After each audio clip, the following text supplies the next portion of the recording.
প্রায় 32টি পরিবার ইতিমধ্যে তাদের স্বজন হারিয়েছে। এই পরিবারকে সান্ত্বনা দেওয়ার ভাষা আমার নেই।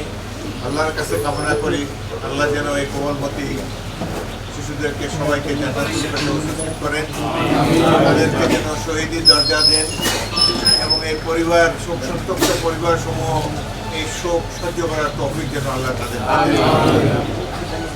কয়েকজন শিক্ষক এখানে মারা গিয়েছে, তাদেরও রুহের মাগফিরাত কামনা করি। কয়েকজন অভিভাবক এখানে মারা গিয়েছে, সেই জন্য এলাকাবাসীর দুঃখের আর সীমা নাই। স্কুলের কয়েকজন কর্মচারী তারাও এই দুঃখজনক ঘটনায় পরলোক গমন করেছে। এই ধরনের ঘটনা বাংলাদেশে বিমান এসে স্কুলের উপরে আঘাত করবে অতীতে কখনো ঘটে নাই। এই ঘটনাটি যুগ যুগ ধরে মানুষ স্মরণ করবে।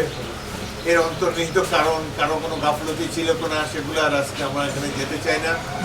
তবে আমি সামরিক বাহিনীর প্রাক্তন সদস্য, আমার মনে হয় যে এই ধরনের পুরানো এয়ারক্রাফট যেগুলো অনেক আগে বাতিল হয়ে গেছে বিশ্বের অন্যান্য দেশ কর্তৃক, এগুলোকে এখন আর এই প্রশিক্ষণে নিয়োজিত না করাই ভালো। এক্সট্রিম মশার কয়েল প্ল্যান্ট ফাইবার দিয়ে তৈরি, তাই সহজে ভাঙে না, সুগন্ধিযুক্ত ও নিরবিচ্ছিন্নভাবে জ্বলে। ডেঙ্গু, চিকুনগুনিয়া বাহি সহ যে কোনো মশার বিরুদ্ধে দেয় এক্সট্রিম সুরক্ষা। ইতিমধ্যে বাংলাদেশ বিমান বাহিনীর কয়েকজন সদস্য পাইলট তারা প্রাণ হারিয়েছে এই ধরনের পুরনো এয়ারক্রাফট চালাতে গিয়ে। বাংলাদেশের মানুষের জীবনের কোনো মূল্য নাই এবং যারা দায়িত্বশীল তারা এগুলো খেয়ালও করে না।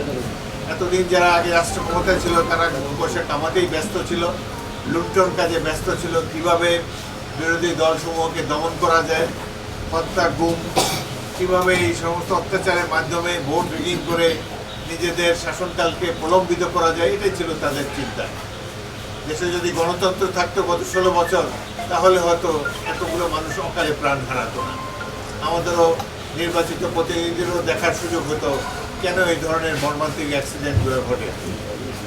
মাইলস্টোন স্কুলের অনেক নাম ডাক ছিল, এখন জানি না কেন ভিতরে তাদের যে অভ্যন্তরীণ যে অ্যাডমিনিস্ট্রেশন সেগুলো ঠিকঠাক মতো চলে কিনা, ছাত্রছাত্রীদের সাথে অভিভাবকদের সাথে যথাবিধ ন্যায়ানুগ ব্যবহার করা হয় কিনা জানি না। তবে আমরা আশা করবো এই ধরনের দুর্ঘটনা যেন আর না ঘটে।